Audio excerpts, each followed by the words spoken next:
Selamat pagi, salam jumpa kembali bagi kita semua jemaat yang dikasihi oleh Tuhan Yesus Kristus dimanapun berada.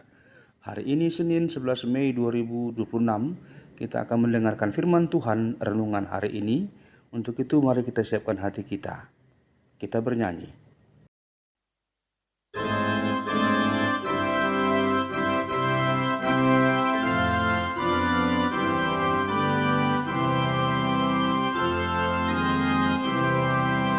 Ku hiau Tuhan marhite hatami. Ku hiau Tuhan marhite hatami. Songon hudan naru berdoa Tuhan di sumurni. Ku hiau Tuhan marhite hatami. Kita berdoa, kasih karunia dan damai sejahtera dari Allah Bapa dan dari anaknya Yesus Kristus menyertai kamu sekalian. Amin. Firman Tuhan bagi kita hari ini tertulis dalam Ibrani pasal 4 ayat 12. Sebab firman Allah hidup dan kuat dan lebih tajam daripada pedang bermata dua manapun, yang menusuk amat dalam sampai memisahkan jiwa dan roh, sendi-sendi dan sumsum.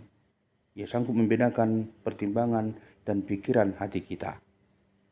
Ai namar ngulu do hatani debata jala mapakorhon. Telah tumajum sian nasa podang si dua baba. Telah terus do disirang hosa dohot toddi. Ring-ring dohot utok-utok na. Laos diuhumi do na sinakap dohot na pinikir ni roha. Demikian firman Tuhan. Firman Tuhan itu hidup, kuat, dan tajam. Itulah tema renungan kita pada hari ini. Jemaat yang dikasihi oleh Tuhan Yesus Kristus, tidak sedikit orang yang merasa hidupnya baik-baik saja sampai akhirnya satu peristiwa membuka kenyataan yang sebenarnya. Ada orang yang baru sadar pentingnya keluarga ketika kehilangan. Ada yang baru menyadari arti iman ketika berada dalam kesesakan. Dan ada pula yang baru mencari Tuhan ketika hati dipenuhi kegelisahan. Kehidupan seringkali memperlihatkan bahwa manusia membutuhkan sesuatu yang mampu menuntun, menegur, sekaligus menguatkan hatinya. Dan disitulah firman Allah bekerja dengan kuasanya. Nas kita hari ini berkata bahwa firman Allah itu hidup, kuat, dan lebih tajam dari pedang bermata dua manapun. Itu artinya firman Tuhan bukan sekedar tulisan-tulisan biasa untuk dibaca lalu dilupakan. Akan tetapi firman Tuhan hidup dan terus bekerja dalam hati setiap orang yang percaya kepadanya. Saat hati kita lemah, firman Tuhanlah yang memberikan kekuatan. Saat hidup kita kehilangan arah dan tujuan, firman Tuhanlah yang memberikan petunjuk. Saat seseorang merasa hidupnya sendiri dan berputus asa, firman Tuhanlah menghadirkan penghiburan dan pengharapan baru baginya. Jemaat yang dikasihi oleh Tuhan Yesus Kristus, firman Allah juga tajam. Artinya firman Tuhan mampu menembus sampai ke dalam hati terdalam manusia. Tuhan mengetahui pikiran. Dia juga mengetahui motivasi, terlebih keadaan hidup setiap orang. Melalui firman-Nya, Tuhan menegur dosa-dosa kita, kemalasan rohani, kebencian, dan bahkan kesombongan yang sering tersembunyi dalam hati kita. Walaupun teguran firman Tuhan kadang terasa berat, namun semuanya itu bertujuan untuk memperbaiki dan membentuk hidup kita agar semakin dekat kepada Tuhan. Karena itu jangan pernah menjauh dari firman Tuhan. Bacalah dia, renungkanlah, dan lakukanlah firman Tuhan itu setiap hari.